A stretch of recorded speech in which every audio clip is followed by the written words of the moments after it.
नमस्कार दोस्तों, आप सभी का आपके अपने YouTube चैनल जीएस दरबार में हार्दिक स्वागत है। दोस्तों, हम लोग टॉप 25 प्रश्न जीके और जीएस से संबंधित करते हैं। इसमें जो है यह प्रैक्टिस सेट 6 है। तो आइए बिना किसी देरी के शुरू करते हैं। आपके स्क्रीन पर पहला प्रश्न है कि सौर प्रणाली में किसी भी तरंग के लिए संभव अधिकतम गति क्या है। आपके ऑप्शन हैं, प्रत्येक तरंग की अपनी ही गति हो सकती है, बी प्रकाश की गति, सी इलेक्ट्रॉन की गति, या डी जो है उपरोक्त में से कोई नहीं। प्रश्न क्या पूछा गया है, ध्यान से देखिएगा कि सौर प्रणाली में किसी भी तरंग के लिए संभव अधिकतम गति क्या है। आपके ऑप्शन हमने बता दिए हैं, बताइए इसका सही जवाब क्या होगा। तो दोस्तों, इसका सही जवाब हो जाएगा प्रकाश की गति। ऑप्शन बी इसका सही जवाब है। आगे बढ़ते हैं, अगला प्रश्न देख लेते हैं। मियामी मास्टर खिताब किसने जीता है। दोस्तों, ये 2024 का आपको बताना है, पुरुष का बताना है। आपके ऑप्शन है नोवाक जोकोविच, राफेल नडाल, के निशिकोरी या जैनिक सिनर। तो दोस्तों, इसका सही जवाब हो जाएगा जैनिक सिनर। ऑप्शन डी इसका सही जवाब है। आगे बढ़ते हैं, अगला प्रश्न देख लेते हैं।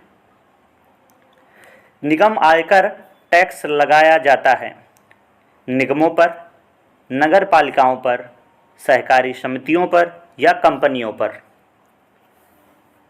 तो जो निगम आयकर टैक्स है ये कंपनियों पर लगाया जाता है। ऑप्शन डी इसका दोस्तों सही जवाब होगा। आगे बढ़ते हैं, अगला प्रश्न कि दादा भाई नौरोजी के निजी सचिव के रूप में किसने काम किया था जब वह लंदन में थे। भिकाजी कामा, अरोड़ा आसिफ अली, सरोजनी नायडू या बीना दास। हो सकता है ये आपके लिए नया प्रश्न हो, बताइए इसका सही जवाब क्या हो जाएगा दोस्तों। हाँ, तो इसका सही जवाब हो जाएगा ऑप्शन ए, भिकाजी कामा। आगे बढ़ते हैं, अगला प्रश्न देख लेते हैं। प्रश्न संख्या 5 पे चलते हैं। प्रश्न संख्या 5 है, पृथ्वी दिवस कब मनाया जाता है। 20 अप्रैल, 21 अप्रैल, 23 अप्रैल या 22 अप्रैल। तो इसका सही जवाब दोस्तों कब हो जाएगा। ऑप्शन डी, 22 अप्रैल को जो है पृथ्वी दिवस मनाया जाता है। आगे बढ़ते हैं, अगला प्रश्न है, गर्म पानी अभ्यारण्य स्थित है जूनागढ़ गुजरात में, दिफू असम में, कोहिमा नागालैंड में या गंगटोक सिक्किम में। तो गर्म पानी अभ्यारण्य दिफू असम में है। ऑप्शन बी इसका दोस्तों सही जवाब है।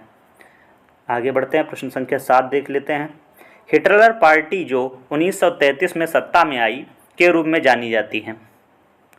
आपके ऑप्शन है लेबर पार्टी के रूप में, नाजी पार्टी के रूप में, या फिर जो है ऑप्शन संख्या 3 है KU क्लस क्लान, या जो है डेमोक्रेटिक पार्टी। तो नाजी पार्टी के रूप में जानी जाती है। ऑप्शन बी इसका सही जवाब है। अगला प्रश्न है, धातुओं FeCONI का समूह सर्वश्रेष्ठ रूप में कहा जा सकता है। संक्रमण धातुएं, मुख्य समूह धातुएं, क्षार धातुएं या दुर्लभ धातुएं। तो संक्रमक धातुएं कही जाती हैं। ऑप्शन ए इसका सही जवाब है। प्रश्न संख्या 9 है, मार्स गैस है नाइट्रोजन, एथेन, मीथेन या हाइड्रोजन। तो मार्स गैस किसे कहा जाता है, मीथेन को मार्स गैस कहा जाता है। ऑप्शन सी इसका सही जवाब है। अगला प्रश्न है, मोती के मुख्य घटक हैं कैल्शियम ऑक्साइड और अमोनियम क्लोराइड, कैल्शियम कार्बोनेट और मैग्नीशियम कार्बोनेट, एंगेरोनाइट और कानकियोलिन या अमोनियम सल्फेट और सोडियम कार्बोनेट। तो इसका सही जवाब दोस्तों हो जाएगा कैल्शियम कार्बोनेट और मैग्नीशियम कार्बोनेट। Option B. प्रश्न संख्या 11 है, किस वैज्ञानिक ने रेडियोधर्मी तत्व रेडियम की खोज की। Isaac Newton, Albert Einstein, Benjamin Franklin, Marie Curie. तो रेडियोधर्मी तत्व या रेडियम की खोज किसने की है। ऑप्शन डी, मैडम क्यूरी ने की थी। आगे बढ़ते हैं, अगला प्रश्न देख लेते हैं। इंटरनेट सर्वप्रथम किस दशक में लागू किया गया था? 1940 के दशक में, 1950 के दशक में, 1960 के दशक में या 1980 के दशक में? बताइए इसका सही जवाब। तो 1960 के दशक में शुरू किया गया था दोस्तों, ऑप्शन सी इसका सही जवाब हो जाएगा।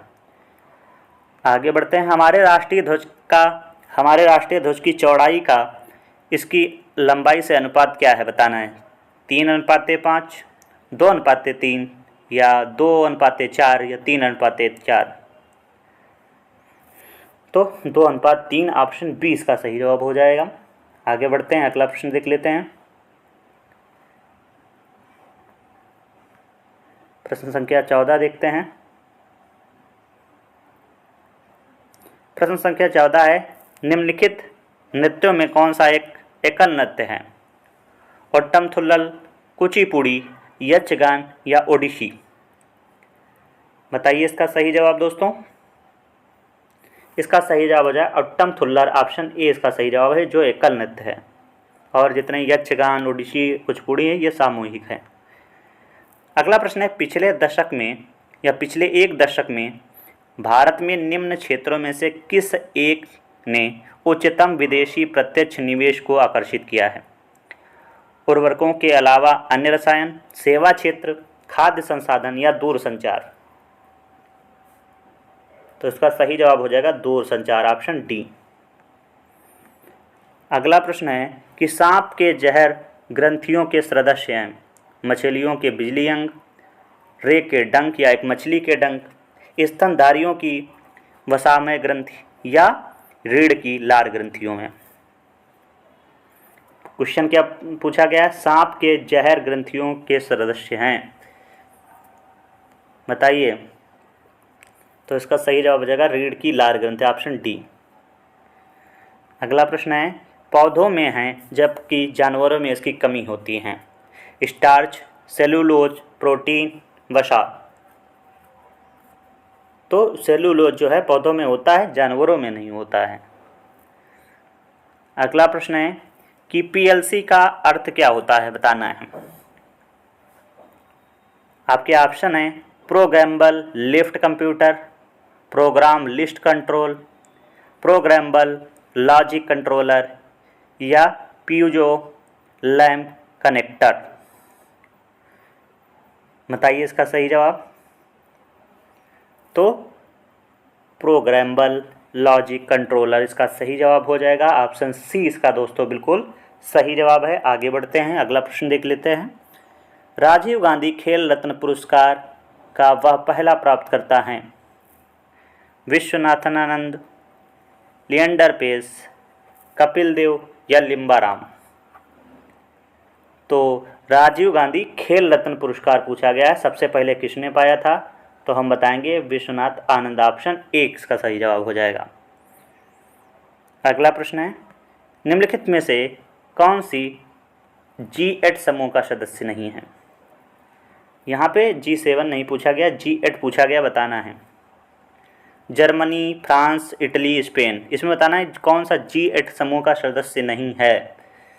तो फ्रांस जो है G8 का सदस्य नहीं है, ऑप्शन बी इसका सही जवाब हो जाएगा। आगे बढ़ते हैं। पुस्तक फॉरबिडन वर्सेज के लेखक कौन हैं? सलमान रुश्दी, अबू नुआस, सुश्री तस्लीमा नसरीन या D.H. लॉरेंस? तो अबू नुआस होंगे इसके सही जवाब। आगे बढ़ते हैं। अगला प्रश्न है, चंडी प्रसाद भट्ट ने जीता है सरस्वती सम्मान, गांधी शांति पुरस्कार, ज्ञानपीठ पुरस्कार या पद्मश्री? तो चंडी प्रसाद ने जीता था क्या? तो इसका सही जवाब हो जाएगा गांधी शांति पुरस्कार। अगला प्रश्न है, रौनक द्वारा रचित एक संगीत एल्बम है? मनमोहन सिंह, शंकर महादेवन, आमिर खान या कपिल सिब्बल? बताना है रौनक जो है एल्बम किसने बनाया गया है, किसके द्वारा? तो सभी को जवाब पता होगा, इसका सही जवाब क्या हो जाएगा? चलो इसको आप सब जो है कमेंट बॉक्स में बताइए, इसका सही जवाब क्या होगा। इसका जवाब आपको कमेंट बॉक्स में बताना है कि रौनक जो है द्वारा रचित एक संगीत एल्बम है, किसके द्वारा। आगे बढ़ते हैं। और आज का अंतिम प्रश्न दोस्तों है कि भारत के अलावा निम्नलिखित में से दक्षिण एशियाई देशों में से किसे हाल ही में WHO ने पोलियो मुक्त घोषित कर दिया है। आपके ऑप्शन देख लीजिए। देखो, बांग्लादेश, पाकिस्तान, नेपाल, भूटान। तो किन देशों को WHO द्वारा पोलियो मुक्त घोषित किया गया है, बताइए। तो इसका सही जवाब हो जाएगा, देखो, इसको बांग्लादेश को, इसको बांग्लादेश को सही इसका होगा जवाब, नेपाल को और भूटान को। ऑप्शन सी इसका दोस्तों सही जवाब हो जाएगा। इसमें पहला, तीसरा और चौथा, ऑप्शन सी। तो दोस्तों इस प्रकार से हम लोगों ने जो है कुल 25 प्रश्न किए हैं। आप सभी को ये वीडियो कैसा लगा है कमेंट बॉक्स में ज़रूर बताइएगा। यदि वीडियो अच्छा लगा है तो चैनल को सब्सक्राइब कर लीजिए और साथ ही साथ वीडियो को अपने मित्रों के पास भी भेज दीजिएगा। धन्यवाद।